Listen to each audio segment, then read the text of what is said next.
เผาเผากะแล้วอ่ะไปสิตายกะตายสวรรค์แล้วละล่ะผู้ใดที่จองไว้ก็เอาตายซะอดไว้โดนแล้วเนาะพอสิตายก็ตายซะเด้อบัดนี้เตาเผาแล้วผู้ใดจองไว้คิวหนึ่งคิวสองก็เรียงลำดับมา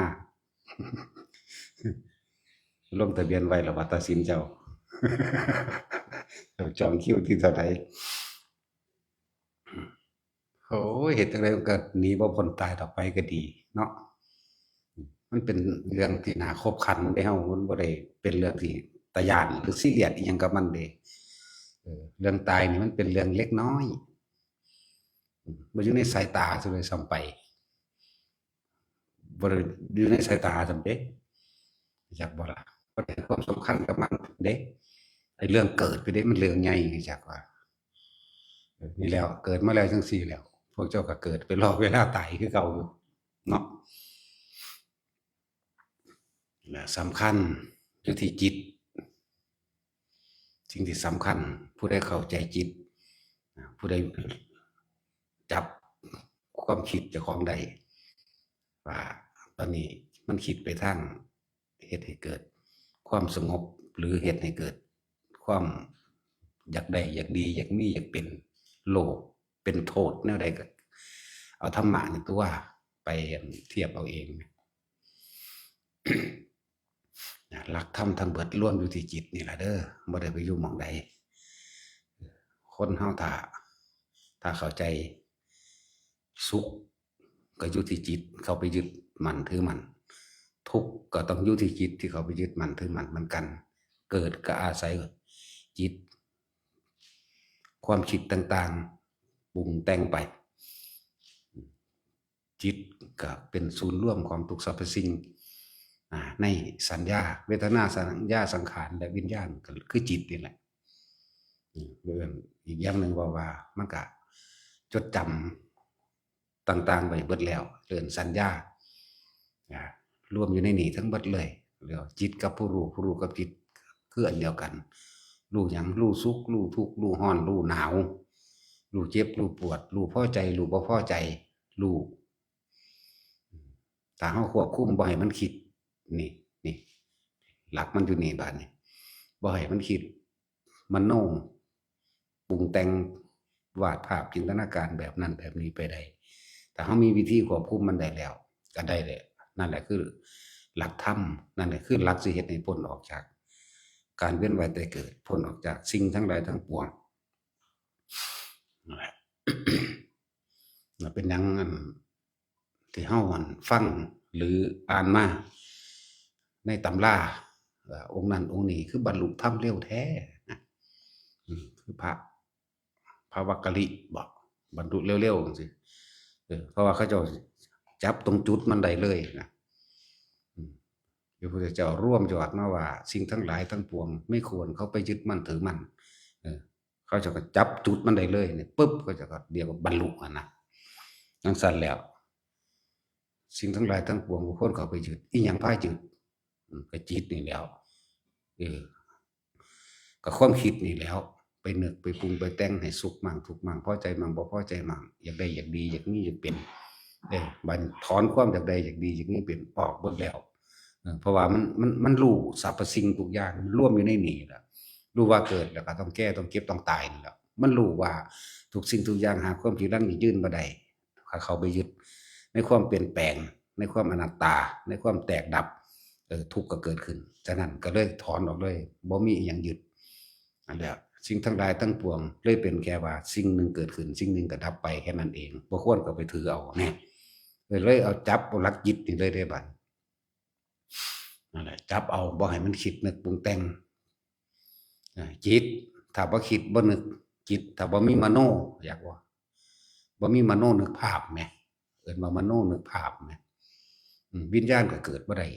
วิญญาณตัวรับรู้แห่งความรู้สึกในความพอใจหรือบ่พอใจนั่นเองเข้าใจบ่ล่ะเอิ้นว่าดับวิญญาณนั่นตัวนั่นแหละพระเจ้าจึงสร้างเครื่องอยู่วิหารธรรมพระเจ้าจึงหาจับจุดอยู่ให้มันได้เฮ็ดจิตให้มันตั้งมั่นให้ได้ ให้มันเป็นจิตหนึ่งให้ได้เป็นเอกคตาจิตเอกคตาลมให้ได้ที่พวกเขาแนะนำกันอยู่เดี๋ยวนี้แหละทรงฌานเด้อเจริญฌานด้วยลมหายใจบางคนก็ไปเพ่งอยู่หรือรู้อยู่เฉพาะเพียงลมหายใจเขาออกม้วนๆอยู่ในหูดังนั่นแหละบางคนก็เลยขึ้นไปอีกเป็นปฐมฌานไปเลยก็ได้รู้ลมหายใจเขาออกตลอดทั้งมีอาการปีติที่เฮาสร้างจุดรู้ขึ้นมาอันหนึ่งรู้สึกโตนี่แหละรู้คือรู้สึกโตนี่แหละ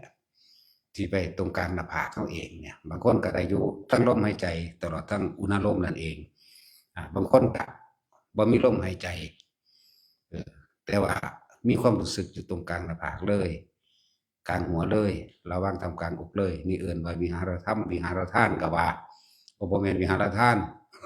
วิหารธรรมเป็นเครื่องอยู่อันเฮ็ดให้เป็นเอกคตาจิตหนึ่ง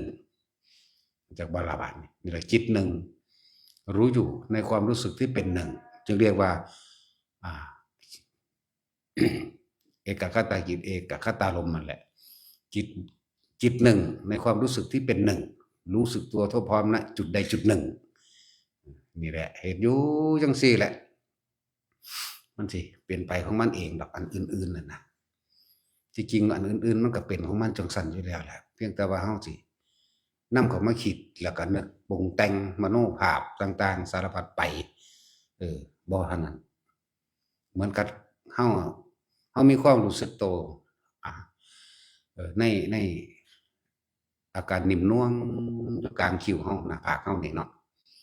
คนนั้นย่างไปคนนี้ย่างไปมันก็บ่คิดเด้นี่ถ้ามันบ่คิดมันบ่นึกมันบ่ปรุงแต่งวาดภาพจินตนาการไปความรู้สึกพอใจกับบ่พอใจเกิดบ่ได้ก็เลยเอิ้นว่าดับวิญญาณคน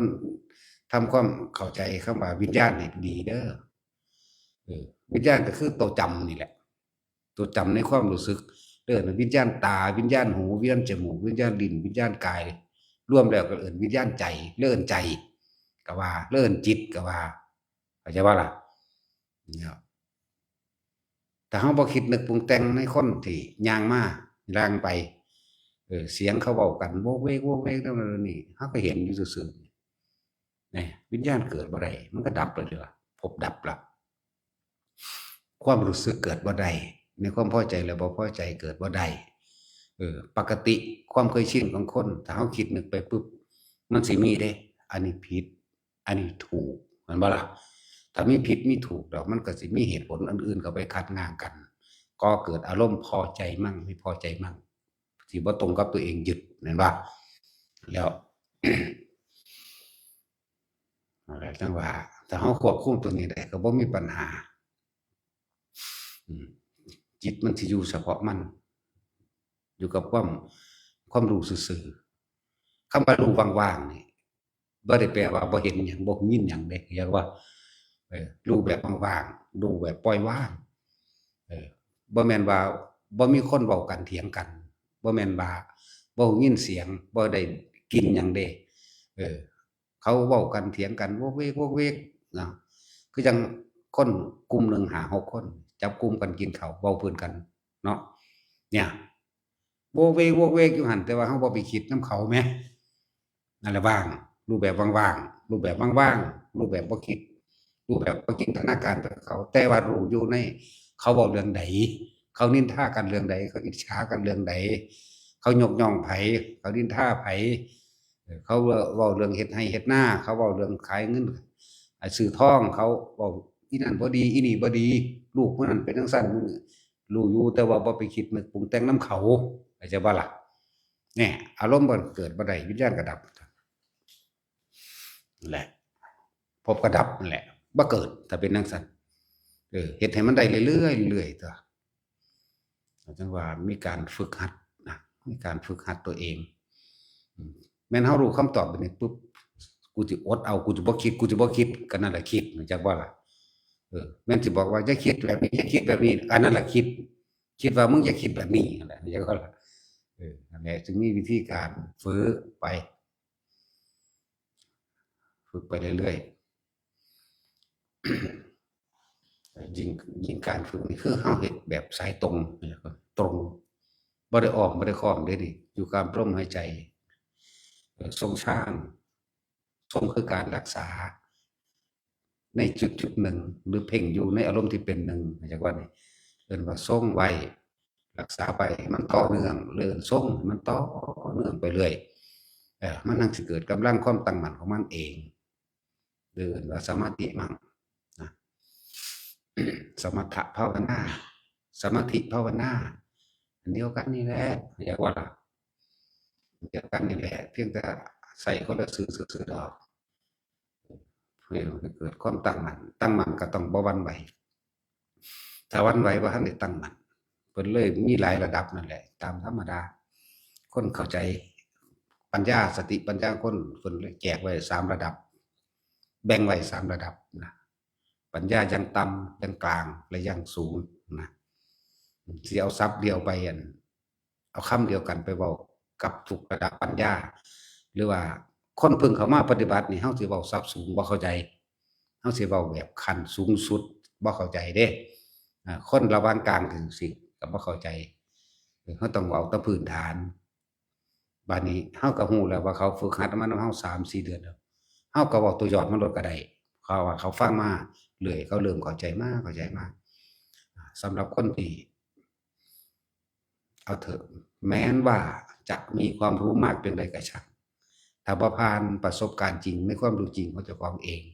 แม่นเว้ายอดมันตามที่เขาอ่านมาก็สร้างคนผู้นั้นบ่รู้ของจริงบ่รู้จริงๆนะเว้าไปได้เบิดนั่นแหละที่เขาเว้านั่นเพราะว่าเขาไปจำมาจากหนังสือจากการฟังสรุปเอาความเห็นเจ้าของขึ้นมาตั้งแม่นบ่ล่ะความเห็นว่าคำของอาจารย์นี่ถูกนี่เอาคำของอาจารย์นี่แหละมาโต้แย้งขัดง้างหรือถกเถียงกันแม่นบ่ถกเถียงก็เพียงแค่ว่าเว้าเพื่อให้มันลงกันลงจริงเป็นจริงตามคำเว้าแต่ว่าความรู้สึกจริงๆของพวกนั้นบ่ได้ของจริงแม่นบ่ซั้นเพราะฉะนั้นสิเฮาสิบอกว่าเฮาสิเอาแต่เบื้องต้นให้เข้าใจบ่นี่ฝึกเบื้องต้นปฐมฌานเบื้องต้นให้ได้พื้นฐานเสียก่อนถ้าเฮาสร้างบ้านสร้างตึกสูงนี่เฮาบ่เทคานแม่นบ่มันสิรองรับน้ำหนักข้างบนได้จังไดมันก็ทรุดลงตัวมันก็หวั่นไหวตัวนั่นน่ะอันนี้จังว่าให้พวกเฮานั่นน่ะทำฐานเห็นบ่คนยังเอิ้นกรรมฐานเนาะทำฐานให้มันมั่นคงซะก่อนตั้งมั่นซะก่อนนั่นแหละถึงว่าลมหายใจนี่กับอุณโลมนี่เมื่อได้ลมหายใจแล้วปิติมันก็เกิดนั่นผู้ใดก็บอกได้เบิดดอกมันองค์ฌานที่1วิตกวิจารปิติสุขเอกคตามันอ่านมาเนาะฌานที่2ปิติสุขเอกคตามีเฉพาะปิติขึ้นอย่างเดียวเห็นบ่นี่ฌานที่3สุขเอกคตานี่แปลว่าจังไดนี่เห็นบ่ล่ะบัดนี้เฮาเลยเอาอารมณ์สุขของทั้งโลกมาเทียบว่าสุขเอกคตาที่จริงมีความสงบอยู่สุขที่จะเสมอด้วยความสุขไม่มีเด้มีความสงบอยู่โล่งๆว่างๆนะทั้งที่ตาหูจมูกลิ้นกายเฮาก็ยังปกติอยู่นี่แหละนั่นแหละสุขเอกคตาจังซี่นะจิตนั้นตั้งมั่นดีแล้วสงบดีแล้วบ่มีความคิดนึกปรุงแต่งบันไดไปอีกเราคอยแต่การกระทบคือความคิดต่างๆจะพูดขึ้นเองสังขารขันธ์มันมีประจำของมันอยู่แล้วสัญญาของมันมีอยู่แล้วเห็นบ่ล่ะสัญญาเวทนาสังขารวิญญาณของกายมันก็มีอยู่แล้วแต่มันสิพูดขึ้นมาวิญญาณใจก็คือความพอใจกับบ่พอใจนี่มันสรุปแล้วมันมาจากไสมาจากตาหูจมูกลิ้นกายเห็นบ่มันมาจากตาก็จดจำรูปรสกลิ่นเสียงตาหูจมูกลิ้นกายก็รูปรสกลิ่นเสียงสัมผัสทางกายถ้าจิตไม่คิดไม่นึกความรู้สึกพอใจและไม่พอใจเกิดขึ้นไม่ได้นั่นแหละเอิ้นว่าดับวิญญาณนั่นแหละพบดับเกิดบ่ได้หลายๆคนก็ได้รับรสแห่งนี้อยู่แต่ว่าบ่มีความเคยชินชำนาญเนาะบ่ชินบ่ชำนาญก็เลยมีความสงสัยอย่างหลายเพราะว่าพื้นฐานบ่แน่นบ่มั่นคงบ่ตั้งมั่นใช่บ่ล่ะ ถ้าพื้นฐานมั่นคงแน่นหนาและตั้งมั่นดีแล้วมันก็ฟังสิ่งที่เพิ่นแนะนี่เข้าใจเพิ่นว่าคือความจริงในประสบการณ์ชีวิตเจ้าของความจริงในความรู้สึกเจ้าของเองนี่แหมแม่นบ่ล่ะตัวนี้เด้อันมันแน่นในความจริงประสบการณ์จริงเจ้าของนี่เด้บ่แม่นแน่นในไปอ่านมาเด้เออนั่นแหละจังว่าคนที่เขามีประสบการณ์เขารู้ได้ว่าโยกซ้ายโยกขวาโยกหน้าโยกหลังอันนั้นล่ะนั่นคือความจริงของเขาที่เขาประสบมาคืออธิบายอยู่เรื่อยๆดอกผู้ใดเป็นผู้มีสติรู้อยู่กับลมหายใจเข้าลมหายใจออกอาการปิติเกิดขึ้นบอกโดยตำรามันเป็นกลางๆเอาไว้เนาะกุตกาปิติเนี่ยรู้ลมหายใจเข้าลมหายใจออกบางทีก็คนลุกบือนั่นแหละเอิ้นว่าปัตตมฌานจังว่าบางทีบางคนปิติคนลุกบือขึ้นบ่มีแต่ว่ามีอาการโยกซ้ายโยกขวาโยกหน้าโยกหลังนี่ก็เป็นปัตตมฌานคือปิติอย่างใดอย่างหนึ่งเกิดขึ้นเกิดปัตตมะหรือปฐมเบื้องต้นสิบางคนก็ลมหายใจเข้าออกแสงพับๆพิบๆตามใดก็แล้วแต่แสงสว่างเป็นลูกกลมก็สร้างเป็นวาบขึ้นมาเป็นคือสายฟ้าแลบก็ช่างบูบวาบหรือบูบมาเลยบักใหญ่ขึ้นเลยวาบขึ้นเลยก็แล้วแต่นี่ก็ปฐมฌานเพราะว่ายังอาศัยการคิดนึกอยู่กับลมหายใจอยู่เข้าใจว่านี่คือมันยังมีความคิดอยู่ได้นี่แต่ว่าคิดถึงลมนั่นแหละแต่มันนี่รู้วิตกก็คือคิดนั่นแหละเจ้าว่าวิตกเรื่องนั้นเรื่องนี้วิตกเรื่องลมหายใจเข้าออกคิดเรื่องลมหายใจเข้าออกนั่นแหละบัดนี้บางทีเฮาก็อยู่กับลมหายใจเข้าออกมืดอยู่นี่บางทีก็มีคือจังสิเกิดน้ำตาไหลจุกอกแน่นหน้าอกว่าแม่นแน่นแบบสิตายหรอกเป็นตื่นตันนั่นน่ะเป็นตื่นตันสิหายออกมานี่ก็เรียกปฐมฌานเพราะว่าลมหายใจยังมีอยู่ยังคิดถึงลมอยู่บางทีก็เกิดความรู้สึกเหมือนกับกายลอยขึ้นเรียกว่าล่ะเหมือนกับกายลอยขึ้นหรือลอยขึ้นจริงๆก็ช่างนี่ก็เรียกว่าปฐมฌานนั่นแหละนี่คือในตำราสิเขียนไว้5อย่างแต่ว่าผู้ชินและชำนาญในการทรงฌานเจริญฌานแล้วเลยมันไปอีกมีเยอะกว่านั้นนะนี่สิไปเขียนเอาเบิดทุกอาการของคนก็เขียนบ่ได้เบิดเลยหลายปานนั้นเนาะแล้วที่นี่ก็เลยว่ามันเฟือหรือว่าก็บ่แม่นคือว่าเฟือก็เป็นคำศัพท์อันหนึ่งซื่อๆดอกสิว่าเฟือก็ได้สิว่ามันมากด้วยอาการหลายอย่างโพดก็เลยมาตั้งว่าเฮาต้องสร้างฐานที่ตั้งแห่งจิตหรือทำจุดใดจุดหนึ่งเพื่อให้เกิดความรู้สึกในกายให้ได้ก็เลยมาสร้างจุดกลางหน้าผากนี่เองแต่ว่าสร้างจุดก็บ่แม่นความคิดของเฮาดอกเฮาก็เลือกเฟ้นสรรหาธรรมจากพ่อแม่ครูอาจารย์จากหนังสือจากตำราหลายอันหลายอย่างแล้วก็มาได้ของหลวงปู่มั่นนี่แหละหลวงปู่มั่นตะกี้เพิ่นให้นับนิ้วมือแบบนี้บัดนี้เฮาเลยมาพลิกแพลงเอาเองดอกอันที่ว่าเพ่งปลายจมูกแล้วหายใจเข้าหายใจออกมันนวงๆนิ่มๆเกิดขึ้นกลางหน้าผากของเพิ่นให้นับนิ้วมือหายใจเข้าพุทหายใจออกโทหักออก10ซะก่อน10 7 5 3 1ตะกี้บัดนี้คือว่านั่นแหละคนมาหลายเขาก็ให้ยายจอยสอนแน่นี่แน่เบื้องต้นมันผู้เดียวบ่ไหวก็เลยให้ผู้อื่นนำก็เลยหาวิธีลัดให้เหลือบตาเบิ่งปลายจมูก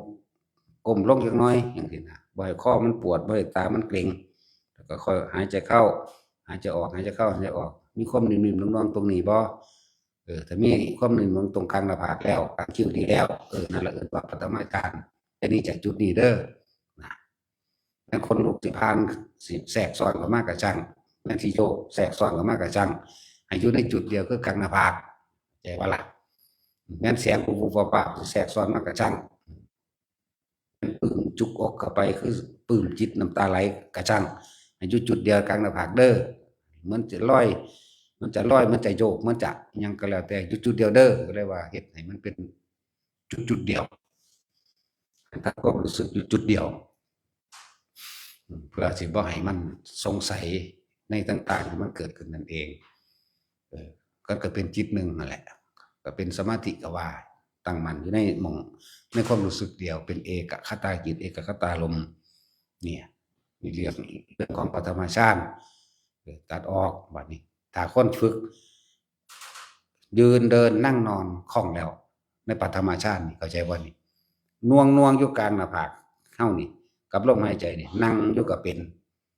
ยืนอยู่ก็เป็นนอนอยู่ก็เป็นจนหลับไปจักว่าเดินอยู่ก็เป็นนี่จังบอกว่าพวกเฮามันพื้นฐานบ่แน่นหนาบ่มั่นคงให้เบิ่นเดินจงกรมก็เดินจังซี่ซะก่อนเดินจับลมกับอุณหลมให้มันได้ซะก่อนเฮ็ดไปจนว่าฌานที่2มันสิเป็นเองเฮาสิบ่มีความคิดเข้ามาสู่ลมหายใจตัวเดินไปซื่อๆนี่ในขณะนั้นมันบ่คิดแต่ว่าเฮาบ่ฮู้จักดอกว่ามันบ่คิดจักบ่ว่ามันเฮาบ่ฮู้ได้ว่าเฮาบ่คิดแต่มันน่วงขึ้นเลยนั่นแหละเรียกว่าทุติยฌานเรียกว่าอย่างผู้ใดทรงอยู่ตรงนี้ก็ทรงไปเลยนี่นั่นแหละจะบอกว่าถ้าพื้นฐานแน่นหนาดีแล้วมั่นคงดีแล้วที่2เป็นเองที่3เป็นเอง4เป็นเองจนถึงฮอดสมาบัติ8พุ่นปล่อยเป็นเองให้เบิดเฮามีหน้าที่ดูเฉยๆรู้เฉยๆเข้าใจบ่ล่ะแล้วนี่เรื่องของฌานเรื่องขององค์ฌาน1 2 3 4เป็น4เรื่องของปัญญาการรู้เห็นความเกิดดับการรู้เห็นอนิจจังอนัตตาเรื่องของปัญญาเมื่อรู้เห็นอนัตตาอนิจจังอนัตตาแต่เฮาบังคับให้มันเที่ยงให้มันคงให้มันจีรังยั่งยืนเฮาก็เป็นทุกข์เรื่องของปัญญาสูงสุดลงที่พระไตรลักษณ์เท่านั้นแหละอนิจจังทุกขังอนัตตาเท่านั้นบ่มีอีหยังเกินนี้อีกเพราะว่ายอดแห่งปัญญาแล้วถ้าบ่ได้เข้าใจตรงนี้บ่ถือเอาตรงนี้แล้วสบายเลยรู้เห็นความเกิดดับก็ว่าสักแต่ว่าก็ว่าสิ่งใดสิ่งหนึ่งเกิดขึ้นเป็นธรรมดาซึ่งแต่ดับเป็นธรรมดาถ้าเฮาบ่เข้าไปยึดทุกข์ก็เกิดขึ้นบ่ได้ก็ว่านั่นแหละอย่างของปัญญานี่มันก็หลายระดับความคิดไม่อยากให้ข้อคิดแต่ละคนมันบ่เสมอกันอย่างว่าถ้าพื้นฐานแน่นแล้วสิพื้นฐานแน่นเมื่อเฮาเข้าใจแน่นหนาในพื้นฐานของปฐมฌานนี้แล้วบัดนี้ทุติยฌานแม่นเฮาบ่จับลมก็สร้างให้เฮาเหลือบตาเบิ่งซื่อขึ้นรถขึ้นรถแล้วก็อยู่ในความรู้สึกเดียวนั่นแหละยืนเดินนั่งนอนเกิดความรู้สึกเดียวนั่น3ก็เป็นเอง4ก็เป็นเองก็ช่างว่าเน้นย้ำอยู่แค่ว่า1กับ2กับ3เท่านั้นเด้อัน4บ่ได้เด่นเด้4สิมันสิตัดความรู้สึกออกเบิดสัญญาเบิดความรับรู้จักว่าตามันก็บ่เห็นนั่นแหละเอิ้นว่าเบิดสัญญาหูมันก็บ่ได้ยินจมูกบ่ได้กลิ่นลิ้นบ่ได้รสกายก็บ่ได้รู้สึกอิหยังเลยว่าร้อนหรือหนาวมันเข้าฌานเข้าไปตรงนั้นแล้วดับสัญญาบางทีเพิ่นก็ใช้ในตำราเพิ่นใช้ศัพท์ว่าเจโตวิมุตติหลุดพ้นปราศจากความคิดนึกรู้จักบ่วิมุตติหลุดหลุดพ้นนั่นแหละบ่มีความคิดหยังเลยบ่มีความรู้สึกในกายพร้อมรู้สึกตาหูจมูกลิ้นกายนี่บ่มีความรู้สึกอีหยังเลยแต่สิเป็นผู้มีสติรู้อยู่ในความว่างอันหาประมาณไม่ได้อันนี้ออกมาแล้วมันจังสิเว้าได้ตอนนั้นเว้าบ่ได้บ่มีหยังเทียบเพิ่นเทียบแต่สุขอันที่จะเสมอเทียบเท่ากับความสงบมันไม่มีมันรู้อยู่ซื่อๆกับความว่างอันหนึ่งดังที่เพิ่นก็ใส่สว่างอิหยังเพิ่นก็ว่าไปของเพิ่นเฮาก็เลยว่าสงบอยู่ในความว่างว่างๆบ่มีหยังเลยว่างหาประมาณบ่ได้นะมาเทียบใส่ศัพท์บาลีว่าเจโตวิมุตตินะแต่ที่เทียบอย่างหนึ่งพอให้เข้าใจได้คือคนนอนหลับแต่ว่านอนหลับมันบ่รู้เรื่องหยังเด้แต่ว่าอันนั้นเหมือนกับคนนอนหลับก็จริงแต่ว่าเป็นความว่างนะเป็นความสว่างอยู่นี่แหมนอนหลับนี่มืดเด้ถ้าบ่ฝันแม่นบ่มืดตึ๊บเนาะแต่ตื่นขึ้นมาก็อิ่มคือกันเด้นะแต่ว่าตัวนั้นมันว่างนอนหลับคือบ่หลับแต่สิเทียบวางได้แล้วมันบ่มีแนวสิเข้าไปอธิบายได้เด้อันตัวนั้นเข้าใจบ่ล่ะนั่นแหละ จึงว่าเฮานิยมแค่1 2 3พอ1 2 3สามารถเห็นอนิจจังทุกขังอนัตตาได้เห็นความเกิดเห็นความดับของความคิดเฮาได้จะบ่ล่ะนี่เห็นความคิดคำว่าเกิดดับของความคิดมันเป็นจังไดทุกคนนี่มีบ้านคิดถึงบ้านเดี๋ยวนี้ปั๊บถึงเบิดทุกคนแล้ว กลับมาล่มปั๊บเกิดอยู่บ้านดับอยู่บ้านแล้วจากบ่ผีมันมาผีแล้วบัดนี่คือปัจจุบันคือลมหายใจเขาออกเห็นความเกิดดับของความคิดเนี่ยว่านี่คิดถึงคนที่รู้จักบุคคลผู้ใดผู้หนึ่งเนี่ยก็ถึงโลดถึงใดมันมีฮอดรูปหน้าพุ่นน่ะเห็นบ่ล่ะมันก็ถึงรูปร่างหน้าตาอันนั้นโลดแล้วปั๊บกลับมาล่มนะเป็นปัจจุบันนี่แหละจังว่าให้ทุกคนมีสติรู้อยู่ในปัจจุบันณขณะอยู่ตรงหน้าตรงในหูดังนั่นแหละแต่คนส่วนมากมันบ่ค่อยอยู่นำผู้อื่นความคิดนั่นแหละอยู่จักบ่ล่ะความคิดไปแล้วปรุงแต่งนึกไปสารพัดแล้วความรู้สึกก็เกิดไปนำเด้แม่นบ่ล่ะเกิดไปนำสิ่งที่เฮาคิดนั่นแหละพอใจมั่งบ่พอใจมั่งจังซั่นถ้าสวยงามก็พอใจน่ารักก็พอใจแต่บ่งามบ่น่ารักบ่พอใจละนั่นพบเกิดถ้าเป็นแบบนั้นนะแล้วเฮาจึงพยายามสร้างความตั้งมั่นแล้วก็เห็นสิ่งทั้งหลายทั้งปวงให้มันเป็นจังซั่นของมันซะดอกไม้ที่เฮาเห็นแม้นสิอยู่ในกระถางหรือในป่าก็ช่างถ้าเฮาบ่เด็ดมันมาความสวยงามมันก็เป็นนิรันดร์เด้แม่นบ่ล่ะมันบ่มาเหี่ยวให้เฮาเห็นเด้เพราะเฮาบ่เด็ดมันมาเนาะมันก็อยู่จังซั่นของมันสิเป็นของมันเองนะก็เฮาอาจสิมีความพอใจกับผู้เฮามักผู้ใดผู้หนึ่งแต่ว่าเฮาบ่เข้าไปเด็ดป่าคือดอกไม้ความนั่นก็เป็นนิรันดร์ของมันเองดอกอย่าว่าล่ะมันนิรันดร์ตรงใดนั่นนิรันดร์ตรงที่เฮาจำได้นั่นแหละมันบ่เปลี่ยนแปลงเด้จักบ่ล่ะดอกไม้ถ้าเฮาเด็ดมันมามันก็สิเหี่ยวให้เฮาเห็นแม่นบ่มันก็สิแห้งให้เฮาเห็นมันก็สิผุพังสลายให้เฮาเห็นมันบ่เป็นนิรันดร์ถ้าดอกไม้อยู่จังซั่นเฮาก็จำมันจังซั่นก็แค่นั้นเองคนก็คือกันเฮาเบิ่งอยู่เขาห่างๆความรักนี่เป็นความรักนิรันดร์อยากว่าล่ะเพราะว่าเฮาบ่เอามาถ้ามาอยู่นำกันผิดเถียงกันแล้วเนาะคือตัดสินก็ผิดเถียงอยู่ตลอดเด้ว่าตัดสินวากคือกันถ้านี้จากกันมึงรู้บัดนี้นิรันดร์มันคิดฮอดกันเนาะมันสั่นตัวอย่าปล่อยให้ธรรมชาติมันเป็นไปของมันเฮาก็จำเอาแต่หม้องมันดีมันงามนั่นแหละแม่นบ่นั่นแหละถ้าคิดบ่นึกบ่ปรุงบ่แต่งบ่แสวงหาสิ่งนั้นสิ่งนี้อยากได้นั่นอยากได้นี่สิ่งทั้งหลายเหล่านั้นมันก็อยู่ของมันแบบนั้นเด้เอิ้นนิรันดร์อยากว่าเป็นปกติเป็นธรรมชาติเป็นของแบบนั้นเฮาบ่เข้าไปเปลี่ยนแปลงเฮาบ่เข้าไปยึดเอาเฮาบ่เข้าไปถือเอาแหมเฮาเลยบ่ไปสุขนำมันนั่นแหละเฮ็ดไปเรื่อย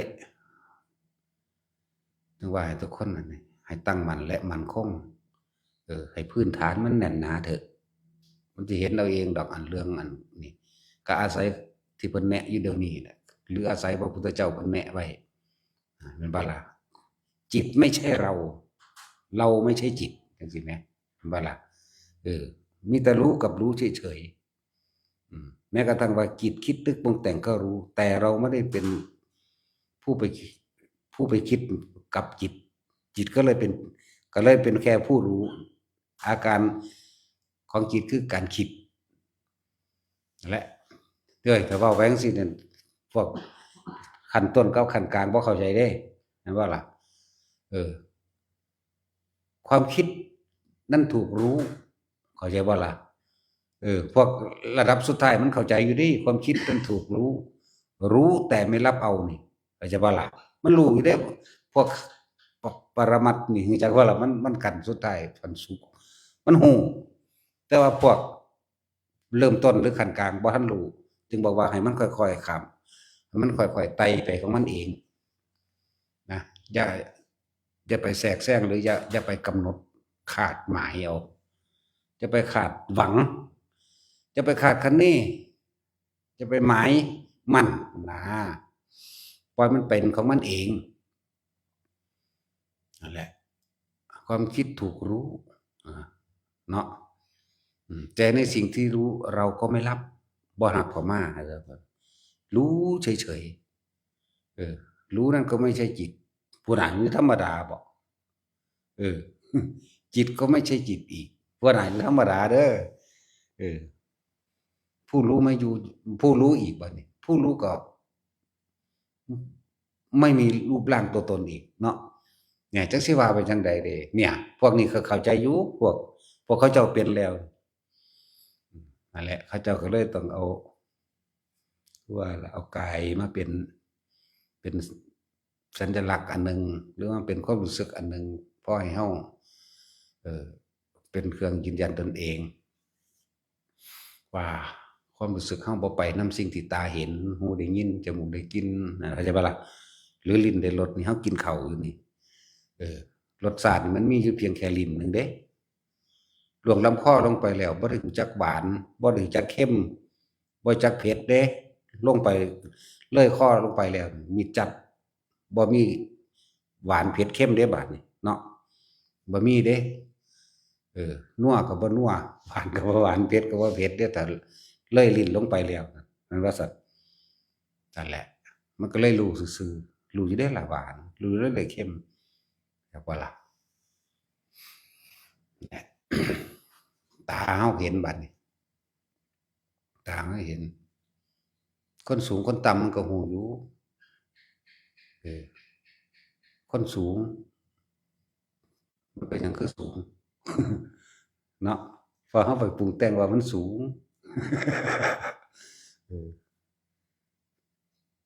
ถ้าเจ้าอยากได้ไม้ยาวไม้นั้นสิสั้นอยากว่าถ้าเจ้าอยากได้ไม้สั้นไม้นั้นสิยาวถ้าเจ้ามักคนสูงคนนั้นสิต่ำถ้าเจ้ามักคนต่ำคนนั้นสิสูงจังซั่นตั่วก็มันเข้าไปคิดปรุงแต่งมันเข้าไปคิดเข้าใจบ่ล่ะมันอยากได้แบบนั้นแบบนี้นั่นแหละอารมณ์มันก็เลยเป็นมีพอใจกับบ่พอใจคือหลวงปู่ชาว่าเออถ้าน้ำมันลึกก็บ่ฮู้บ่ว่าเจ้าของเตี้ยถ้าน้ำมันตื้นก็เจ้าของสูงเนาะนั่นแหละมีแต่คิดแต่นึกแต่ปรุงแต่แต่งไปเบิดล่ะอิหยังก็เลยที่ว่ามานี่ถ้าเลิกก็รู้ว่าเลิกแค่ลอยข้ามไปมันได้ถ้าตื่นก็ย่างว่าไปโลดไปหยังสิไปนั่นนี่หยังเนาะก็รู้อยู่ว่านั่นตื่นก็ย่างไปจังซั่นแหละก็เลยว่ารู้โดยบ่คิดบ่นึกบ่ปรุงบ่แต่งอยากให้มันเป็นแบบนั้นแบบนี้เออเลยรู้แบบนี้นี่เป็นด้านปัญญาก็ว่าด้านความรอบรู้ในกองสังขารแต่ว่าบ่ให้ไปหลงในสังขารเพราะสุดสิ่งทุกอย่าง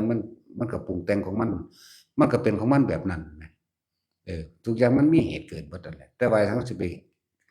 เกิดนำเหตุของมันเฮ็ดหยังนั่นว่าล่ะดีได้ทุกอย่างมีเหตุเกิดแต่ว่าเฮาอย่าไปเกิดนำเหตุของมันเพราะว่ามันเป็นของมันแบบนั้น ดอกไม้นี่คืองามแท้เด้เนาะไปเด็ดมาเด้บัดนี้มื้อเดียวมันก็เหี่ยวก็แห้งแล้วแม่นบ่ซักแห้งออกหักทิ่มนะบัดนี้เฮาสิอยากให้มันสดชื่นคือเก่ามันสิสดชื่นบ่ล่ะเฮาไปเด็ดมันมาแล้วเนาะก็ปล่อยมันอยู่โดยธรรมชาติของมันก็แล้วไปมันก็อยู่ของมันจังซั่นแม่นเฮาบ่เห็นแล้วมันสิแห้งสิเหี่ยวจั่งใดมันก็แล้วล่ะเด้ล่ะซั่นแหละสำคัญที่การรู้ทันความคิดเจ้าของเองหลักธรรมทั้งเบิดรวมอยู่ที่จิตมโนปุพังมโนมายามโนเสถาเห็นบ่ ทุกสิ่งทุกอย่างใจเป็นใหญ่ใจเป็นประธานใจกับจิตกันเดียวนั่นแหละซับมันก็คือหรอกปฏิแยกจิตมโนวิญญาณถ้าคนบ่เฮิรนได้ฝึกแล้วก็คือสิ่งเดียวกันอยากว่าล่ะถ้าคนฝึกแล้วจิตผู้รู้กับผู้รู้กับจิตคือสิ่งเดียวกันอาการของของจิตคือมโนนึกภาพไปหรือคิดนั่นเองวิญญาณคือรับรู้เห็นความรู้สึกพอใจกับบ่พอใจก็เลยมาเก็บไว้ในจิตบันทึกไว้เป็นสัญญาอันมาละบันทึกไว้เฮามักผู้หญิงแบบนี้สูงพอดีเด้เจ้าของมักเรียกว่าล่ะถ้าว่าผู้นั้นโอ้ยอินก็งามอยู่แต่ว่ามันเตี้ยกูมักโหนมันเนาะก็จังซั่นแหล้วอีบาดนี้บางกูมักอีหยังนี่พอดีนิดหน่อยอีนี่ก็สูงใหญ่โพดกูบ่มักแหน่แม่นบ่ล่ะมันปรุงแต่งวันอยากได้แบบนั้นแบบนี้นั่นแหละเนาะเอออยากอยากได้คนต่ำผู้นั้นเลยสูงอยากได้คนสูงผู้นี้เลยเตี้ยถ้าว่าอยากได้มันสิมีสูงมีเตี้ยมีเตี้ย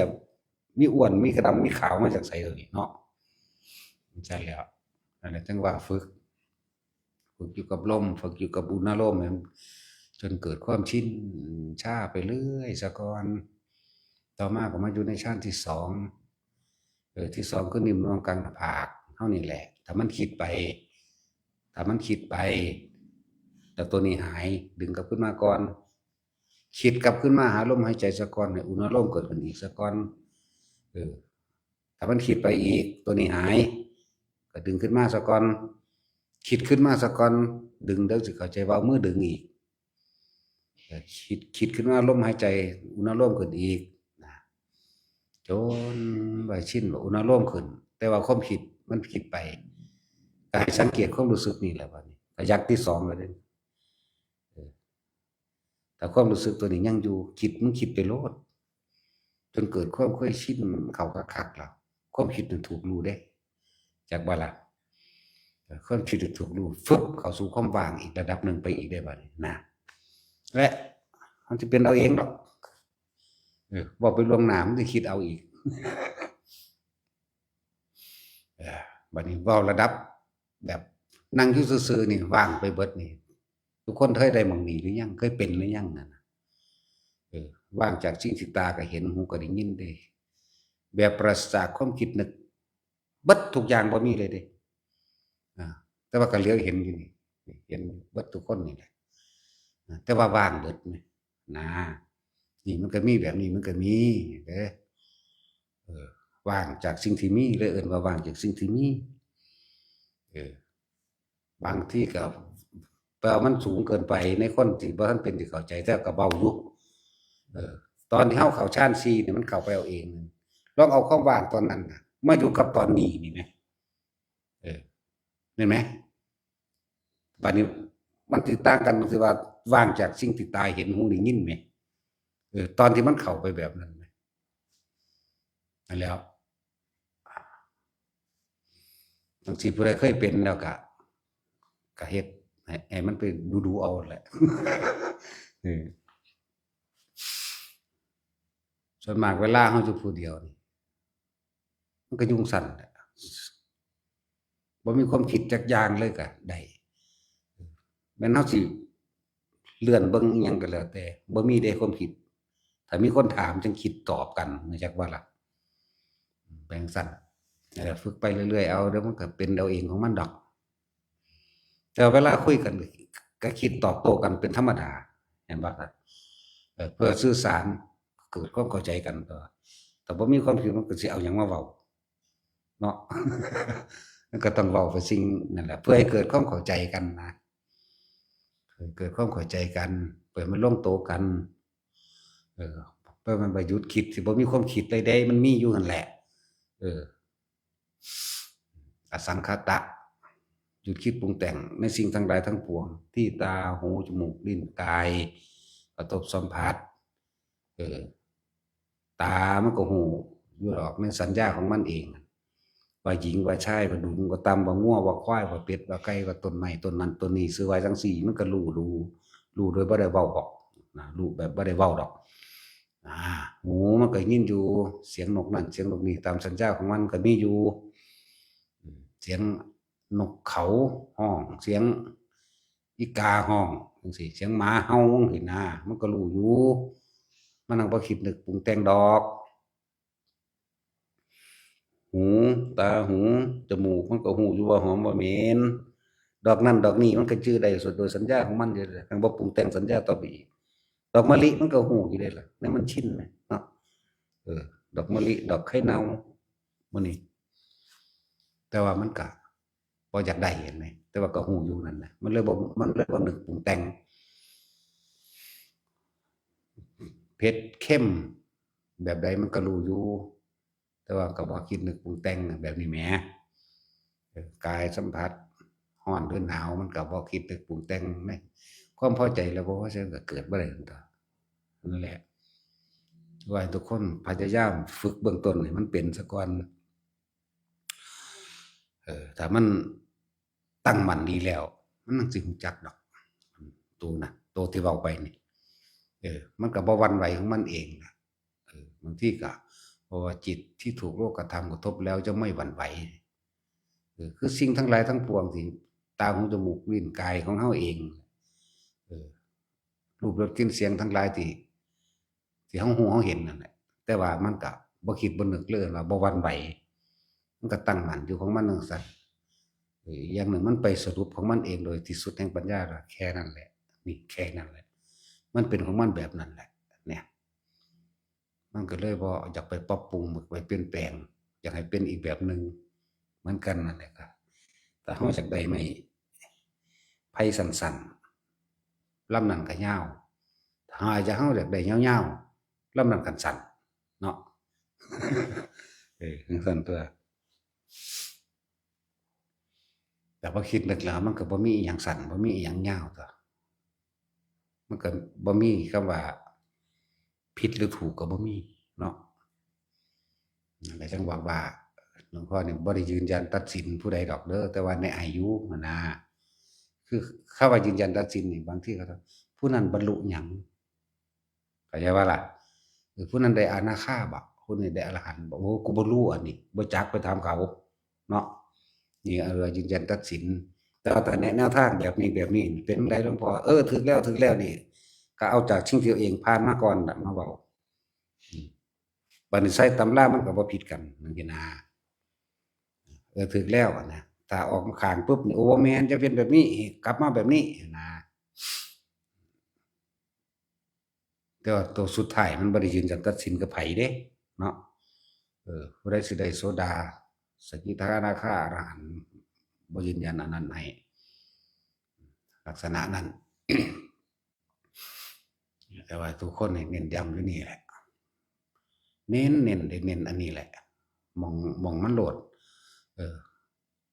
เอาหม้องมันสิบ่เกิดโลดแหม อันอื่นๆโอ้ยก็สร้างมันดอกผู้ใดสิไปฮู้เห็นนั่นนี่ก็เห็นไปก็ถือว่าเป็นของแถมเป็นกำไรหรือเป็นของแถมส่วนมากคนอยากได้ได้ของแถมเนาะเห็นนั่นเห็นนี่เฮ็ดจังใดกูสิเห็นโลด อันผู้เห็นแล้วมันว่างยากเรียกว่าล่ะของเฮามันเห็นจนชินชำนาญในการเห็นเห็นแบบบ่ฮู้จักหยังซ้ำเห็นแบบบ่ได้ฝึกแนวจังซั่นมันเห็นมาแต่เก่าตะกี้บ่รู้จักหยังมันก็เห็นมาตั้งแต่เปรตอยู่หน้าวัดอยู่กกสนใหญ่อยู่หน้าวัดดีดฟิวเบิ่งนั่นก็นั่นแหละชัดเจน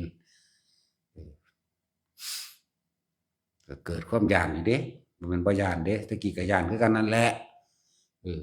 แล้วก็ฟังอันบัดนี้เขาจังมีอัน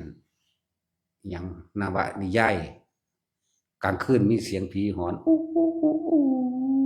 เห็นไหมเป็นเสียงหมาหอนเป็นตาย้านเดะตะกี้เนาะอันเนี่ยกลางคืนนะวิทยุท่านิ่นตะกี้เนาะพวกนั้นก็เปิดดีเฮาก็คิดจินตนาการไปนำเสียงว่าผีอยู่หั้นผีอยู่นี่เด้ฮอดบ่กล้าออกไปกินน้ำนั่นแล้วเห็นบ่ล่ะ เสียงอันในวิทยุก็ยังก็มาแต่งเป็นผีได้นะหลายอย่างเออ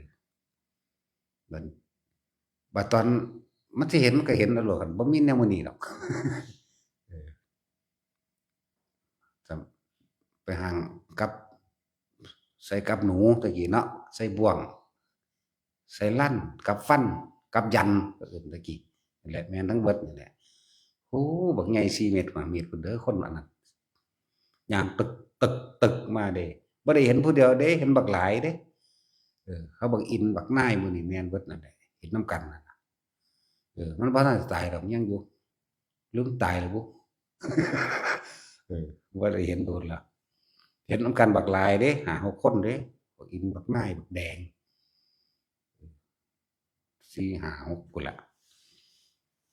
หมู่ลงเด้อหมู่คันหน้าน่ะย้านผีเห็นมันก็ย่างลงทางขี้ตมโพนั่นแล้วจั่งซี้ก็เห็นนำกันหลายๆอยู่นั่นแหละแต่ว่าบ่ฮู้เป็นหยังดอกก็มีแต่ว่าผีเท่านั้นแหละจักสิเป็นหยัง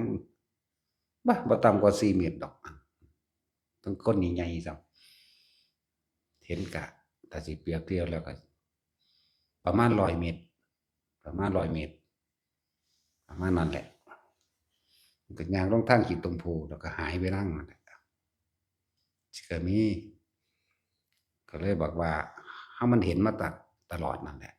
เห็นจังซี่แหละเห็นดูเขาจากเคยย้านความคิดเจ้าของเองโดยการจินตนาการเอาจากการฟังนิยายคณะเกตทิพย์อยากว่าล่ะเออเรื่องแก้วคนเล็กมั่งมันบ่ตัดสินแก้วคนเล็กเด้อเนาะแก้วคนเล็กหยังอีกแล้วก็อันนี้แม่นนั่งนาคพระโขนงนี่แหมจังซั่นแหล้วก็ย้านไปตามนั่นแหละจินตนาการเสียงเป็นผีบัดนี้เห็นผีอีหลีที่เห็นดูเขามันก็เลยค่อยผ่อนคลายลงเองผ่อนคลายลงไปเรื่อยค่อยคลายลงไปเรื่อยตะกี้ก็ย้านคือกันนั่นแหละ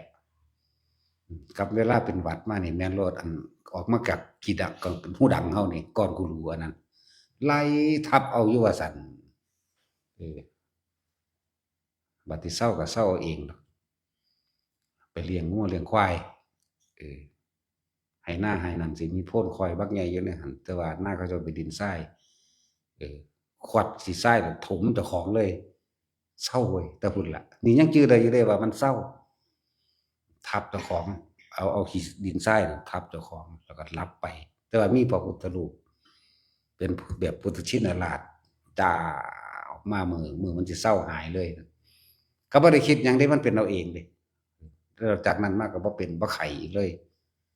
จนเท่าเดี๋ยวนี้แหละเป็นจังซั่นหลายโพดถ้าสิเว้าเรื่องจังซั่นไม่ตอนเป็นเณรทั้งหลายแล้วเรื่องเป็นเณรผีอีหลีนี่เด้บ่แม่นผีคิดเอาเด้บ่แม่นผีฝันเด้พวกนั้นเขาบักแอดเขาบักร้อยเขาบักชิ้นเขาบักทิ่นบักแหลมโอ้ย5 6 7พุ่นผีเดมือเข้ามาในหน้าต่างนั่นมีแต่กระดูกแต่ว่าที่แรกกินมาก่อนเหม็นขนาดเดบึบเข้ามาแตกหลวงพ่อน้อยซอยโอ๊ยพุ่นถ้าข้อยน้อยๆถ้าข้อยน้อยๆแล่นออกหน้าก่อนหมู่ประมาณ30 เมตรพุ่นแหมคือแล่นหันน่ะบุบัดไปบิณฑบาตนั่นนะตุกตักตุกตักโอ้ยตุกตักตุกตักไปบัดผีมาจังได๋จังว่าแล่นแซงหมู่ได้เบิดจังซั่นแหล้ว2เทื่อ3เทื่อแบบว่าพาเขาไปนอนในบ้านหลวงพ่อนั่นจังซั่นน่ะคือแล่นหันคักอยู่บุตอนนั้นก็ตื่นตกใจอยู่ดอกตอนมันหัวเราะเฮาอยู่เทิงโอ่งแดงใหญ่แดงธรรมดาว่ะนี่ของจริงเด้นี่มันพะโล้งมันอยู่วัดดอนกอยมันบ่ทันรถมื้อนั้นย่างมาสิว่าสิฮอดโอ้ย2 ชั่วโมง2 ชั่วโมง3 ชั่วโมงนั่นล่ะเด้อพวกนั้นหนีมิดอิงติ่งไปนอนในบ้านนำหลวงปู่น้อย หรือแต่เขาเพราะมันโคตรมันร้อนที่แต่ขนาดย่ำหนาวของมันยางมากเนาะกัดว่าหนาวคักนี่ประมาณนี้แหละเดือนพฤศจิกานี่แหละมันก็ฮอดก็เอาขู่ตั้งน้ำใส่เรียบร้อยแล้วเพราะแต่กลมลงตอนนั้นแล้วหัวเราะเฮาเลยแล้วขึ้นเงยหน้าขึ้นเธอเลยอยู่อีหานบักใหญ่ทั้งเนาผมกากสักกึกสึกเลยเด้อืมตื่นบักแห้งเด็กเอาอันขันน้ำนี่ห้องเบิดเสียงสุดเสียงฟาดใส่ห้องพร้อมแรงสิขึ้นไปคุดบ่ทันได้เข้าประตูดอกมันนั่นแหละกลับขึ้นมาศูนย์ที่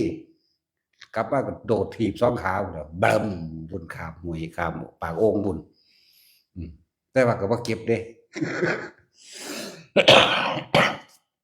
จังซั่นก็มีจัดกันโดนเติบอยู่เด้เป็นอาทิตย์พุ่นเด้นอนอยู่จังซี่ก็เฮ็ดบาดอยู่อันเขาเอิ้นโต๊ะหมู่บูชามันมีบาดน้ำมนต์เขาเจ้าเอาตั้งไว้อยู่ปุกแล้วกิ้งได้บัดนี้แล้วบัดนี้ก็ง่มลงแล้วสองเทื่อสามเทื่อเปิดประตูออกมาเบิ่งตั้งขม้ออยู่คือเก่าอยู่บาดก็เด้อบ่ได้ตกไปมาก็บ่หัวซ่ามันนอนมันก็เอาเสือกอันที่เฮาตักน้ำสางแสงเสือกเป็นขอดๆดอกนั่นก็ม้วนใส่ศอกไว้นี่ห้อยไว้ทั้งประตูนั่นแหละเอาผ้ากีวรคลุมหัวไว้เออมันก็ฟาดเสือกใส่เฮาแบบปัวเข้าข้างหน้านี่ห้อยก็เอาไปห้อยไว้ก่อนที่หนึ่งแต่ที่สองก็ห้อยไว้อีกเทื่อที่หามก็ตีกันก็น่ากับไปหันแล้วบาดนี้นั่นแหละไม่คาถาหลายอยู่เดะตะกี้ก็เลยไอ้อยู่หั่นแหล้วสวดบ่ออกอืม บ่ออกเด้มันเปิดหน้าต่างมันมีเฮานอนมีเอาหัวไปทางทิศตะวันออกมันมีหน้าต่างอยู่หน้าต่างขนาดล็อกประตูไว้เด้เปิดเปิงบักแห้งเลยเด้ก็หรือว่าจะว่าอิติปิโสนั่นล่ะมันบ่ออกว่าจั่งใดก็บ่ออกแต่จากหัวก็ยังไอ้ตัวสู้กันเป็นอาทิตย์พุ่นเด้อันเรื่องจังซี้พวกนั้นก็หนีไปนอนอยู่ในบ้านแล้วพวกหารกองกันเอเดอยู่พุ่นล่ะคือนั่นแหละถ้าเว้าเรื่อง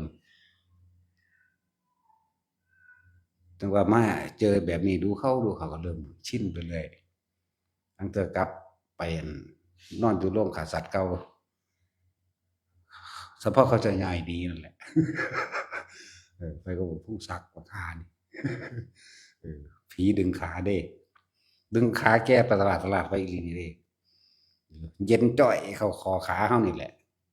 ขาหนึ่งเขาก็ถีบตัวละปึ้งอยู่บักห่าแล่นฮอดไกลล่ะ200เมตรล่ะโอ้ยฮอดบ่ปลุกเอาเฮาดึงตลาดไปโอ้ยแล่นมันบ่แล่นหนีปากเฮาซื่อๆติมันว่าท่ากูแหน่ท่ากูท่าแม่มึงบ่มึงไปฮอดไกลฮอดแล้ว200เมตรล่ะนั่นน่ะก็มีเยอะแยะแต่ที่พ้อหนักๆใหญ่ๆนี่ก็ไปกับครูบาอาจารย์เพิ่นนั่นแหละหั้นบ่จักเพิ่นดอกตอนนั้นเพิ่นสิบ่อายุ40กว่า50หรือประมาณ40กว่านี่แหละมั้งประมาณนั้นแหละ40-50นี่แหละอันนี้ไปทุดงค์ไปพ้อจนน้องมาจอกกันเบิ่งยังตลาดล่ะมันบ่ได้เป็นจังซี่เด้แต่กี้มันหกอยู่เด้โอ้ลุกขึ้นจากน้ำผีบักใหญ่เนาะธรรมดา6เมตรพุ่นสิบุบึ้มขึ้นมาจากน้ำเว้าเรื่องต้นแรกก่อนเออเจ้าไปแล้วข้อยเจ้าย้านดอกน้อยว่าได้ข้อยมีคาถาดีอยู่เจ้าอยากได้บ่บ่เฮาพ้อแนวนี้ก่อนเด้เฮาพ้อแนวหมู่นี้ก่อนอันเหตุการณ์มื้อนี้นั่นแหละไก่มันบินขึ้นหรือนกมันตื่นออกจากพุ่มเนาะบินปื้อไปโอ้เฮียนอยู่เดะน้อยว่าเด้มันเอาอีหลีเด้ว่าเด้ว่าซั่นเจ้าย้านอยู่บ่ก็บ่ว่าเจ้าบ่ต้องย้านดอกนี่อาจารย์ใหญ่มันว่าได้ตบฟางเออบัดนี้ควายน้อยมันสิหลงหมู่มั้งแงะ อู้เอาตะเว้นแถวเตรียมทาขนาดมามึงก็ว่าเด้อโอ้ยคือนั่นแล้วทุ่มหนึ่งสองทุ่มมาน่ะติแต่เขาเจ้าก็บอกอยู่เด้จะไปเด้อหม้องหั้นหม้องนี้นั่นแหละข้อยมักข้อยมักมักจั่งซั้นล่ะข้อยหั้นมักอาตมามักเพิ่นว่าจั่งซี้ดอกเขาเจ้าว่าอย่าไปหม้องหั้นหม้องนี้เด้อให้เลี่ยงออกไปเขาก็บอกหม้องนั้นล่ะข้อยมักเพิ่นว่าเออ2ทุ่มนี่ล่ะประมาณนี้ล่ะมั้งโอ้มันดึกแล้วเด้2ทุ่มกว่านี่ประมาณนั้นนั่นแหล้วลมวื้อหว้ามาแหมเออ ฟ้าผ่าเพิ่นติเป้ยังหงายหลังดึงๆพู้นแหล้วโอ้เอาจริงติว่าซั่นเออลุกขึ้นมาเที่ยวสองเป้ยังเขาอีกหัวคว่ำไปท่องคาถายังปุ้มๆอยู่ห้องใส่เฮาเด้น้อยๆเจ้าย้านอยู่บ่ว่าเด้ห้อง2เทื่อ3เทื่อพุ่นติอยากให้เฮาอยากจะเอาเสียงเฮานั่นแหละเป็นหมู่ซ้อมเบิ่งนั่นแหล้วบาดนี้จะได้ล่ะวันเที่ยที่3นี่บ่หงายหลังกึ่งดึงขึ้นไปฮอดก็จับแขนเฮาได้ปิวคือว่าวเลยแว่นๆๆไปเพิ่นแรงๆเด้หลวงพ่ออันนี้แรงๆแข็งแรงอีหลีทางนี้บ่ได้แล่นดอกเป็นคือปิวไปเลยนำคือว่าวนี่แหละเออจั่งซั้นแหล้ว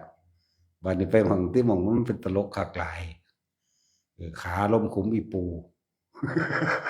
เท่าวันลงบักแห้งเลยพี่ดึงขาคอยพี่ดึงขาคอยพี่ดึงขาคอยน้อยๆอยู่เลยผีมาทางใดก็ยังว่าลมขุมอีปูห้วยเอ้าบอกว่าได้บัดนี้เจ้าจะบอกเขาเด้อเจ้าจะบอกเขาเด้อเอาไปในบ้านไปตัวเขาให้เขาพาอันเอาตะเกียงใหญ่นั่นน่ะออกมาเก็บกดเก็บบาทเออเขาก็ถามเบิ่งแล้วหลวงพ่อเขาก็อันอาจารย์เขาเอิ้นไปข้อยสิพาไปเบิ่งดอกว่าซั้นพุ่นน่ะไปเบิ่งไปเก็บเอาบาทได้แล้วกลับมานอนอยู่กับศาลาหนีแต่ดึกๆพุ่นสุดถ้าหนีแต่ดึกๆเจ้าจะปากเด้อน้อยว่าเพราะว่ามันหลายเหตุการณ์เด้กับหลวงพ่ออันนี้อืมเจ้าจะได้บ่คาตาดีก็ว่าเด้บอกเพิ่นก็เว้าอิติปิโสหยังเพิ่นก็ว่าไปบ่ถูกเดี๋ยวสิเว้าให้ฟังกันดอกเพิ่นก็เว้าแต่อิติปิโสวิเศษอิเด้อิเสเสพุทธรามิอิเมนาพุทธังโสอิโสตังพุทธปิติอิเพิ่นได้ส่ำนี้เด้เฮาเป็นผู้ต่อให้อิติปิโสเสเสอิเสเสพุทธรามิอิเมนาพุทธังโสอิโสตังพุทธปิติอิตะโจพระพุทธเจ้าเป็นหนังมังสังพระธรรมเจ้าเป็นเนื้ออธิพระสังฆเจ้าเป็นกระดูกติระเพชรคงสวาหะสวาสุสวาอิพุทธปิติอินะมะอุมินะมะปะทานะโมพุทธายะดอกพุทโธกังธัมโมบังสังฆังปิดเท่านี้พอนั้นเฮาบ่บอกเคล็ดลับเพิ่นดอกมันมีอยู่เคล็ดลับมันใส่ว่าคำว่าอะธรรมตัวแต่ว่าบ่บอกเพิ่นก็บ่รู้เท่าเดี๋ยวนี้แหละเออเฮาเอาตัวสุดท้ายเฮาบ่บอกเด้มีแต่ปิดซื่อๆแล้วไปเลยก็ใส่อะธรรมนำตัวเนาะอะธรรมก็ได้อะมนุษย์ก็ได้อยากบ่ล่ะนั่นแหละกันก็ขังบ่ขังแล้วแล้วก็เอาไปมั่วอยู่เท่าเดี๋ยวนี้แหละแล้วก็กรอบโลกแล้วก็เป่าฟูอยู่หั่นแหละเขาปวดจนเขาเจ้าตายเอาโลดบ่เซาเฮาบ่บอกเคล็ดลับเด้ครับมีหลายโพดอันถ้าเว้าเรื่องคาถาเพิ่นน่ะมันบ่เซาจักอันดอกบ่ตลกซื่อๆดอกอันนี้พวกเจ้ามักแนวมื้อนี้ถ้าว่าเอาจริงเอาจังนี่งูงากเขาอยากนอนเนาะถ้าเว้านิทานแม่น่ะมันแม่นโลดดอกอยากฟังหัวคิกๆอืมถ้าเว้าลมเด้อแบบนี้เด้อแบบนั้นเด้อนี่งูงากอยู่มีแต่สิล่มเลยล่มนอนแหละพากันฝึกชำนาญเบื้องต้นถ้ามันชำนาญเบื้องต้นพื้นฐานมันดีแล้วพวกหมู่มื้อนี้ก็คือกันพระเณรเฮามื้อนี้ เดินกับลมหายใจกับอุณโลมให้มันได้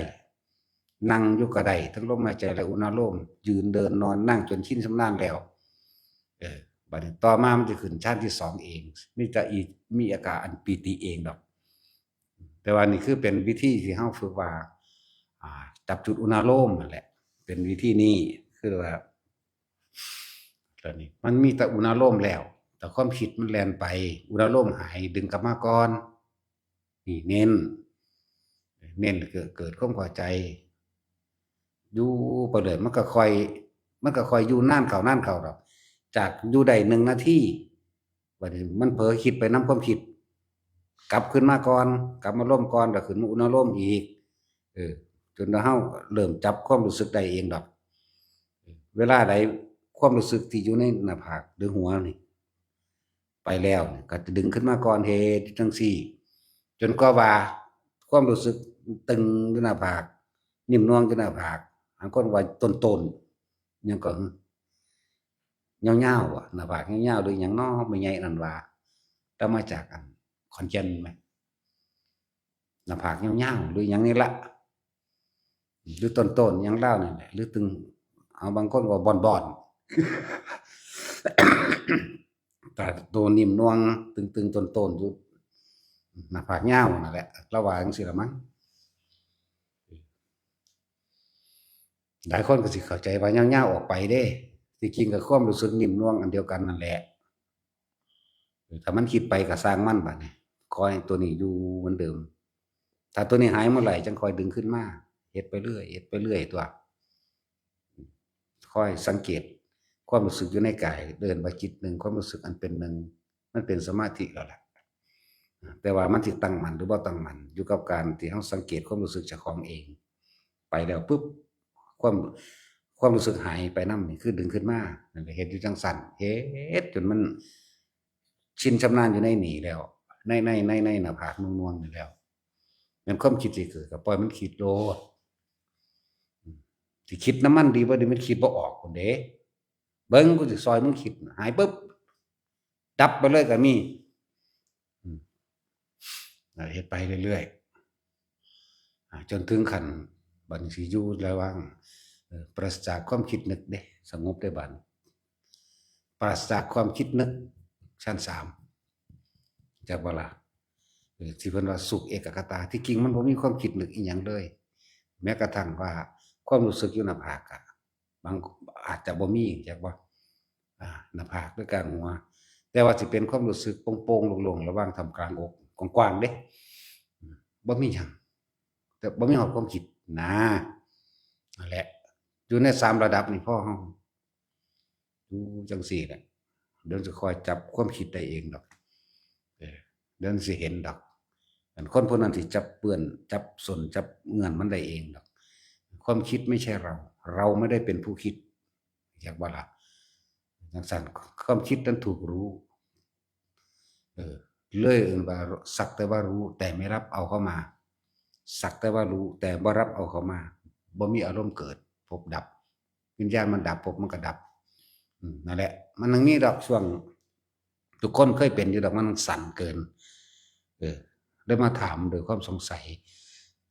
เพราะว่าหยังพื้นฐานบ่แน่นหนาพื้นฐานบ่มั่นคงถ้าพื้นฐานมั่นคงมันก็ค่อยๆเป็นของมันดอกบ่นานเด้ฝึกแนวหมู่นี้ว่าแค่3-4เดือนก็ให้ทุกถ้าพื้นฐานเฮามั่นคงหมายถึงปฐมฌานมั่นคงบ่นานเด้อย่าลัดขั้นตอนปล่อยมันเป็นเองตามที่ว่ามาตามที่อธิบายมานี่แหละอันนี้เน้นย้ำเอาหม่องมันเลยเด้ผู้ใดตายในลมหายใจใดเนี่ยทำความรู้สึกอยู่บัดสิตายมันนั่งอยู่ในลมหายใจเองดอกจักบ่ล่ะแต่ว่าความรู้สึกนวงๆอยู่หน้าผากนี่อยู่หัวนี่อยู่ข้างกลางอกนี่ก็ช่างนี่เป็นเครื่องอยู่ในขณะที่มีชีวิตอยู่แต่มันก็พบเกิดบ่ได้แล้วจักบ่ล่ะบัดคนเฮาสิตายจริงๆน่ะมันสิรู้ลมเข้ามาได้ในลมหายใจเองดอกมันสิทิ่มเบิดเลยบัดนั่นแหละหลายอันหลายแบบแต่ที่เว้าเรื่องคือสุปพุทธะบ่แม่นนั่นพอเทวทัตผู้นั้นเด้จักว่าล่ะ สุปพุทธะเป็นโลกเลื่อนฟังธรรมแล้วได้พระโสดาบันจักว่าล่ะ ได้เป็นพระโสดาบันฟังธรรมแล้วเออพระอินทร์แปลงกายพระอินทร์แปลงลงมาเป็นคือคนขี้เกียจมากบรรทุกเงินและทองให้ถ้าเจ้าว่าพระพุทธธรรมประสงค์บ่มีจริงดอกบ่ได้เล่นก็สร้างข่อยสิเอาทองคำให้เจ้าเบิดเดือนนี่เอาอยู่บ่ไล่หนีเลยแล้วไปอินหนีอันนี้เหตุการณ์นี้คือหมายถึงว่าเขาเจ้าตั้งมันในพุทธธรรมสงฆ์อย่างเดียวอย่างบ่นี่ในพระรัตนตรัยอย่างเดียวได้นี่นี่เป็นแค่เบื้องต้นว่าสมบัติใดๆก็บ่มีค่าบ่ได้เสียเสี้ยวของคุณของพระพุทธธรรมประสงค์คือบ่เอาอีกแล้วบ่สนใจเนี่ยแต่บาดเราสิตายจริงๆนั่นนะจากบัดนี้เราก็อยู่ในลมหายใจเราเป็นพระอรหันต์เราบ่แม่นพระโสดาบันจากบ่ล่ะบาดเราตายจริงๆมื้อนั้นเราก็ได้กินข้าวอิ่มมื้อเราสิตายเรากินข้าวอิ่มเราเกิดความมันสิคล้ายๆกันกับเรื่องพระอันนั้นอยากว่าพระอันนั้นนะพระอันนั้นได้กินข้าวอิ่มทีเดียวก็บรรลุอรหันต์แล้วก็ตายโลดนั่นน่ะพระอันนั้นแต่เป็นคล้ายๆกันแต่ว่านี่เราได้ถึงพระรัตนตรัยโสดาบันก่อนแล้วก็บ่เล่าก็บ่นั่นแหละเฮ็ดผิดอีหยังจักอย่างแหละ รู้สึกว่าไปขอทานมื้อใดก็ได้กินอิ่มเฮ็ดบ่ล่ะนั่นแหละเราก็เลยใคร่ครวญพิจารณาทำตามคำสอนพระพุทธเจ้าแล้วมันก็จับเข้ามาสู่ลมหายใจเอาเองแล้วเราก็ตายเอาเองผู้เดียวเรานั่นแหละแต่ว่าเราบรรลุอรหันต์พระอานนท์ได้ถาม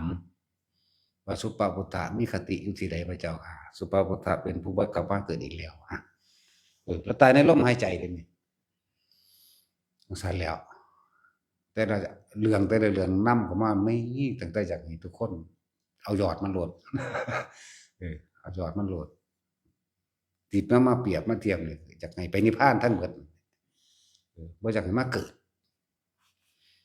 มาเกิดกับเรื่องซี่แล้วเก็บหัวปวดแขวอยู่พอสนี้แล้วตั้งแต่เทศจนก็ปวดแขวอยู่นี่ มันเลยบอกแต่เรื่องปวดแขวมันชินชำนาญในการปวดแขวแต่หูมันบ่ได้แห้งเด้แต่ว่ามันนี่ออตออยู่ ซื้อว่าไข่ขนาดเด้แต่สินเราเคยปวดแขวเราสู้จักเด้ถ้าถึงขั้นมองนี่ไข่แล้วนี่เห็นบ่นี่อยู่ใต้นี่เนาะมันปวดขนาดเด้แต่ว่าเฮาก็แค่รู้สึกซื่อๆเด้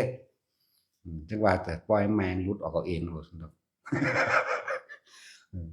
ซั่นล่ะของเฮาสิพ้นความทุกข์มีหม้องเดียวนะมีหม้องเดียวเท่านั้นนิพพานเพราะว่าบ่อยากได้หยังอีกบ่ปรารถนาอิหยังอีกบ่อยากเป็นหยังอีกนะพระอนาคามีเพิ่นคาอยู่เพราะว่าเพิ่นสำคัญมั่นหมายว่าเพิ่นอยากเป็นเพิ่นมีจุดเดียวเท่านั้นถ้าเพิ่นวางความอยากเป็นวางความเห็นในความอยากเป็นจบเพิ่นก็เป็นของเพิ่นเองดอกว่า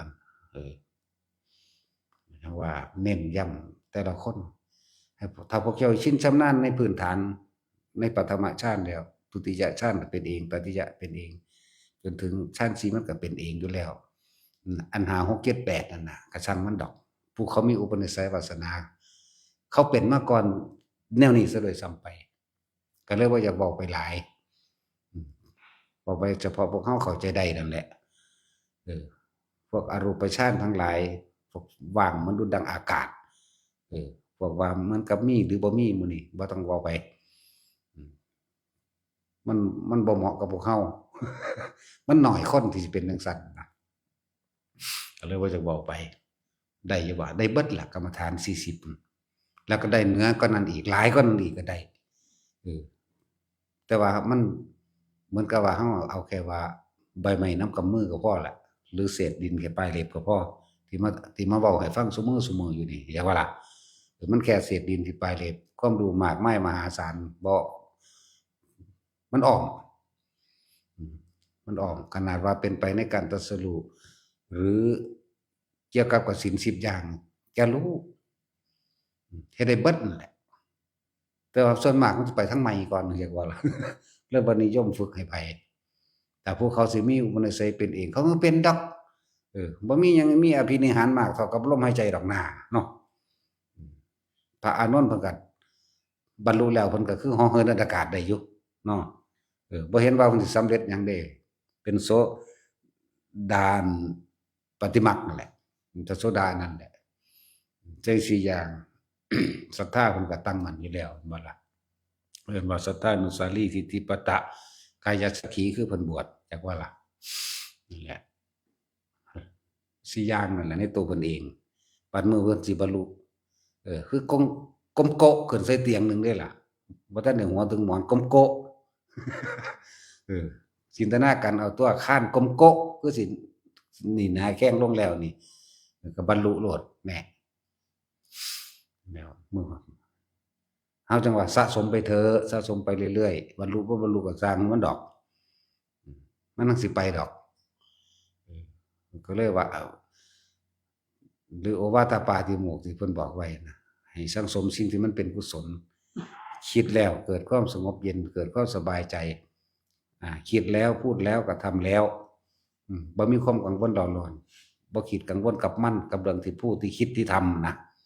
สังสมไปเรื่อยๆถึงเวลาเป็นก็เป็นเอาเองดอกเป็นง่ายๆพร้อมหลายองค์อยู่ดอกที่เขาเจ้าเป็นแบบนั้นพระอานนท์บ่ได้มีฤทธิ์มีเดชนำหมู่เด้บัดบรรลุแล้วคือหลายแท้เอาไปมาเผาตัวเองพร้อมเนาะนั่นหลายคนก็สิว่าฆ่าตัวตายแบบจุดไฟเผาบ่แม่นแบบนั้นเด้เพิ่นพิจารณาเบิ่งแล้วโอ้เต็มที่แล้วอายุ120ปี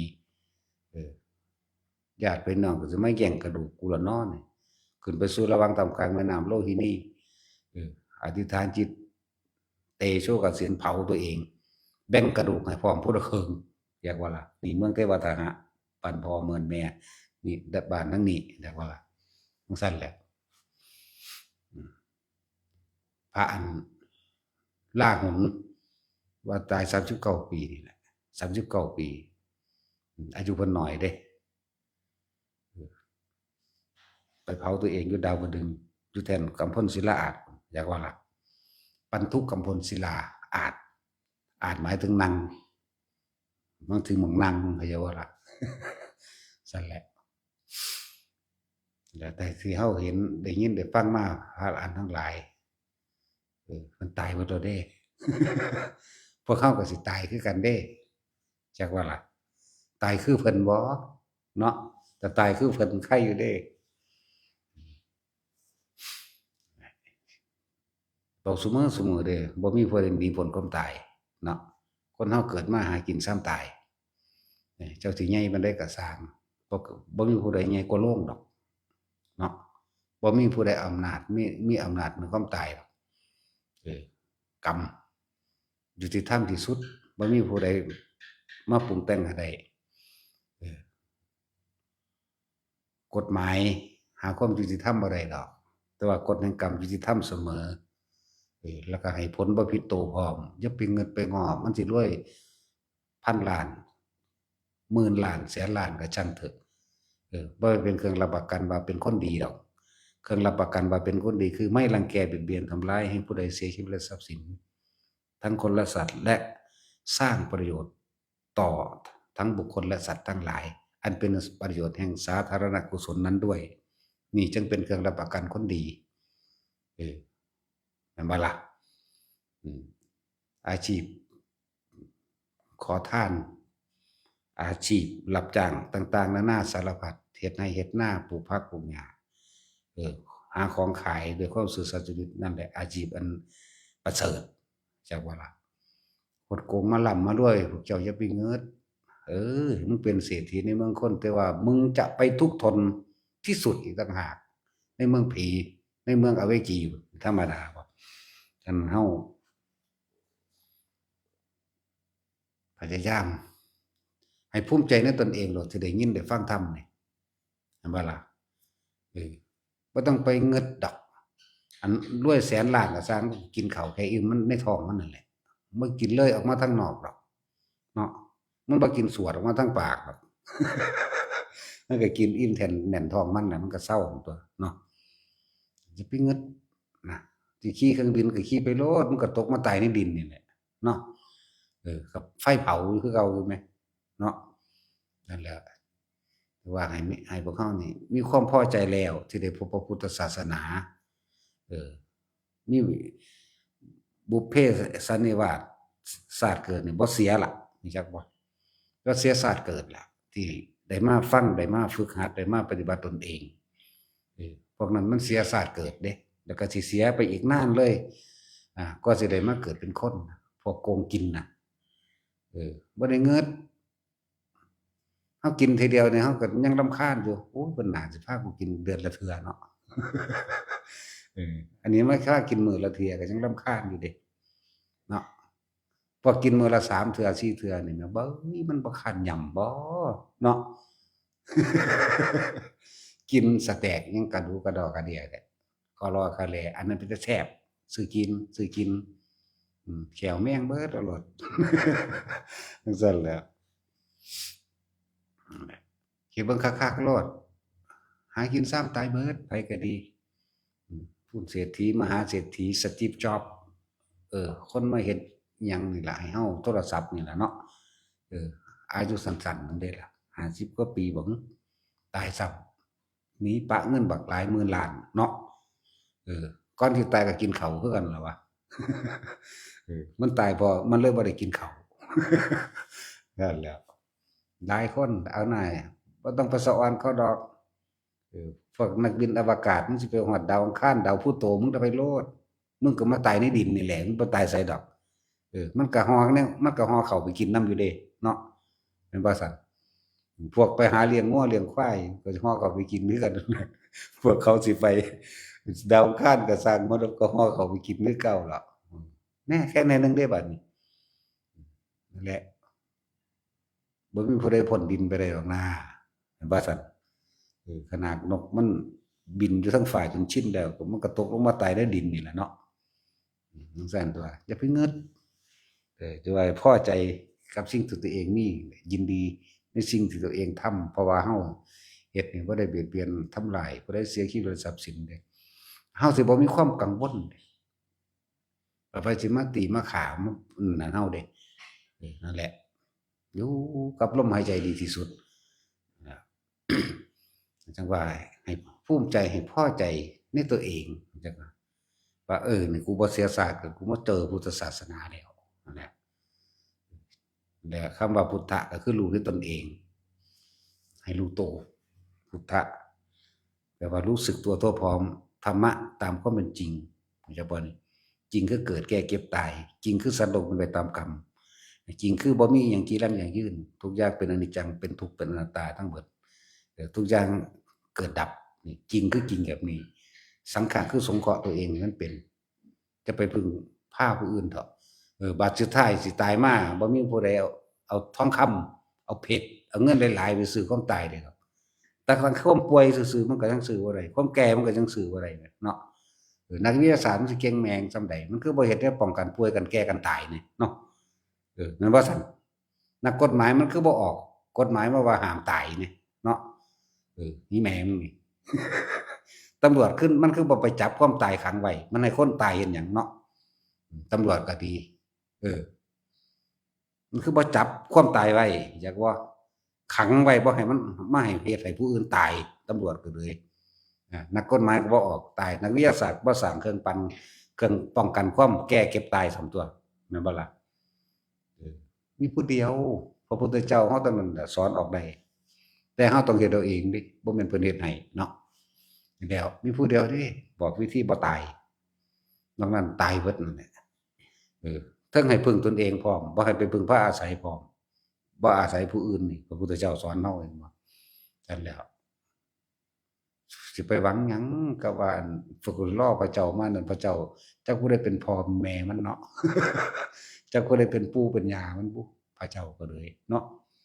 นั่นแหล้วพิสูจน์ก็ได้บ่ให้วิจัยวิจารณ์พร้อมเด้เนาะโอ้ยมาตีกับกูเลยนะมันเป็นไผ ซั่นแหละสบายนะ